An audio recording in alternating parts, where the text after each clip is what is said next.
Ang dalawa sa pinakamagaling na artista sa Pilipinas, marami na silang napatunayan sa industriya, tumatak sa mga tao ang kanilang mga nagawang serye sa telebisyon o pelikula. Siya si Claudine Margaret Castelo Barreto, kilala sa pangalan na Claudine Barreto. Siya ang bunso sa 7 magkakapatid, at may 2 ate na mga artista na sina Gretchen Barreto at Marjorie Barreto. Tinukoy si Claudine bilang the optimum star, at nabanggit bilang 3rd greatest movie actress in leading roles sa nakalipas na 20 taon. Nadiskubre si Claudine ng isang talent manager noong 1992 sa pamamagitan ng nakatatandang kapatid na si Gretchen Barreto. Noong taon ding iyon, nakuha niya ang kanyang unang major role sa telebisyon nang siya ay naging bahagi ng youth-oriented variety show ng ABS-CBN, ang TV. Noong 1993, nagbida siya sa teleseryeng Home Along the Riles kasama si Dolphy na lalong nagpakilala sa kanya sa local media. Lumabas din siya sa mga palabas sa telebisyon tulad ng Okie Dokie Doc 1993, hanggang 2000, Palibhasa Lalaki 1993, hanggang 1998, at pelikulang May Minamahal 1993.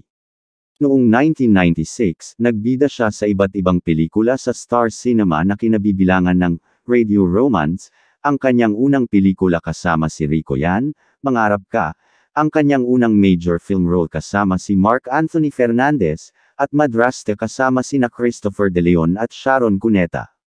Nakuha ni Claudine ang kanyang kauna-unahang teleserye sa telebisyon noong 1997 na pinamagatang Mula sa Puso.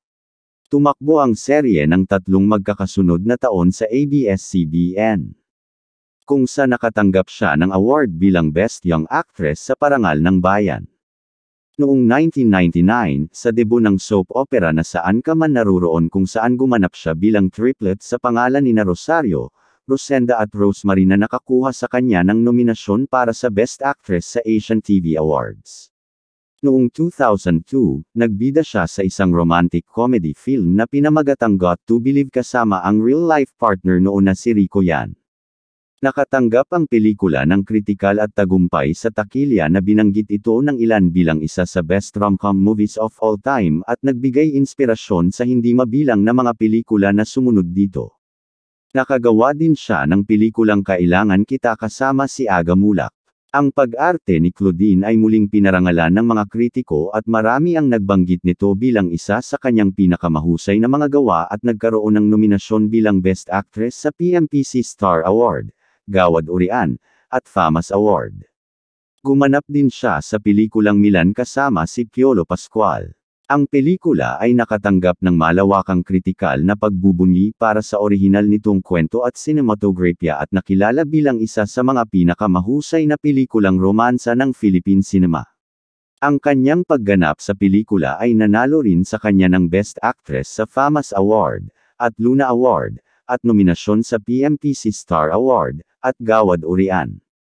Noong 2005, kasama niya sina Jericho Rosales at Dather Ocampo kasama sina Gloria Diaz at Hilda Coronel sa pelikulang Nasaan Ka Man. Ang pelikula ay nanalo sa kanya ng isa pang Best Actress sa Gawad Pasado Award, FAMAS Award, at PMPC Star Award, at nominasyon sa Gawad Urian, at FAP-Luna. Siya ay itinuturing na isa sa mga pinaka-prolific na aktor sa Philippine entertainment. Nakatanggap siya ng maraming parangal, kabilang ang 2 FAMAS Awards at 1 Star Award. Mula noon, itinatag ang kanyang pangalan bilang Most Significant Figures in Philippine Pop Culture, na nakakuha ng kasunod na tagumpay at mga parangal para sa nangungunang bilang ng isang string ng mga klasikong soap opera kabilang ang Mula sa Puso 1997, Marina 2004, at Saan Ka Man Naruroon 1999. Minsan na siyang tinawag na The Next Vilma Santos, dahil sa kanyang versatility at husay sa pag-arte. Sa kalaunan ay pinuri ni Vilma ang husay ni Claudine sa pag-arte dahil sa kanyang flexibility sa pagkuha ng mga papel sa pelikula at telebisyon. Kinilala din siya bilang isa sa 15 legends ng Cinema One, kasama ang 14 na iba pang iconic film stars ng Pilipinas na tumulong sa Philippine cinema.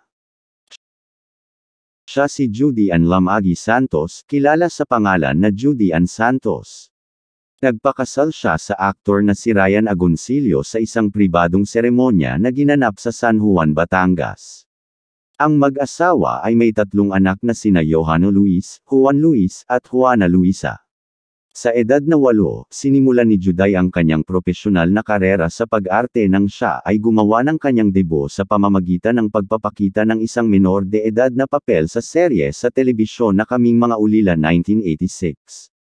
Nang maglaon ay napasama siya sa ilang mga pansuportang role sa mga pelikula, kabilang ang Impactita 1989, Regal Shocker, The Movie 1989, at Jezebel 1990.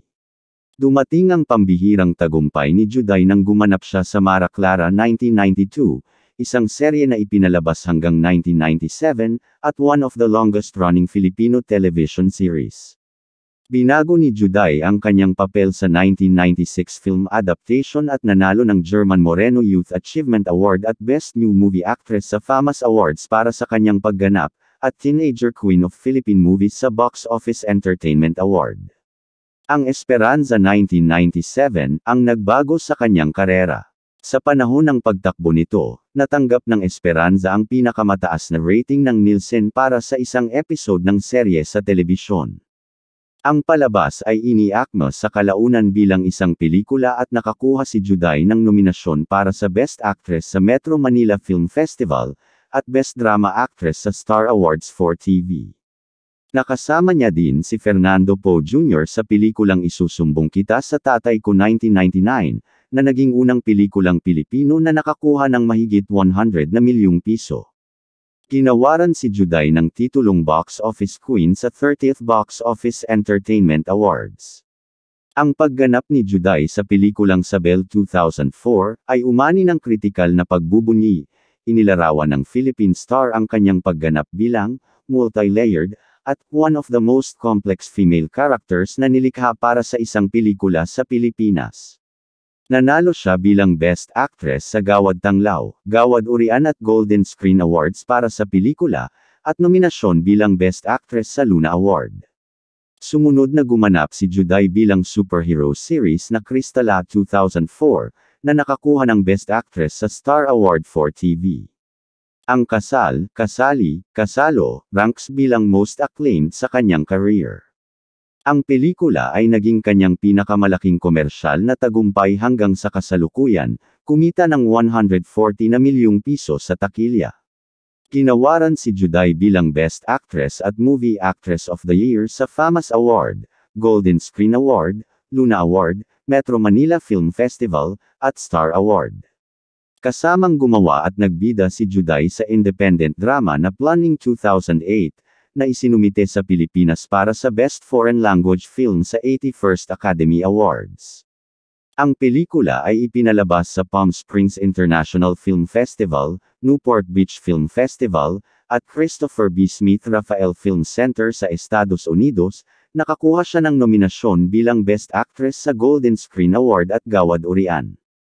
Ang Habang May Buhay 2010, ang papel ay nanalo sa kanya ng KBP Golden Dove Award para sa Best Actress.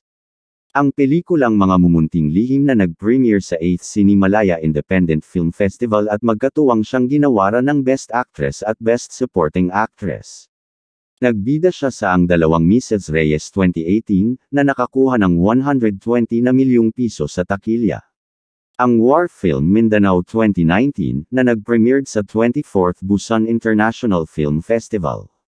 Ang Mindanao ay isinumite sa 91st Academy Awards para sa Best International Feature Film.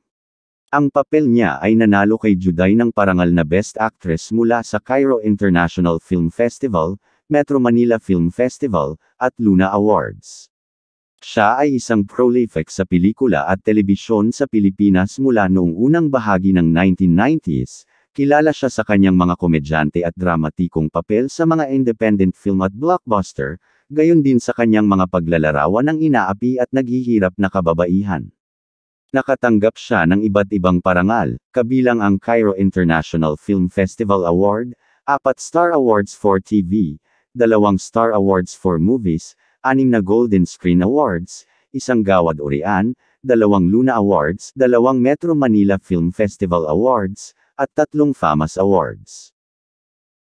Si Judy Ann Santos at Claudine Barreto ay parehong magaling, ilan lang silang magagaling na artista sa Pilipinas simula noon at hanggang ngayon. Marami na silang napatunayan sa kanilang galing lalo na sa pag-arte.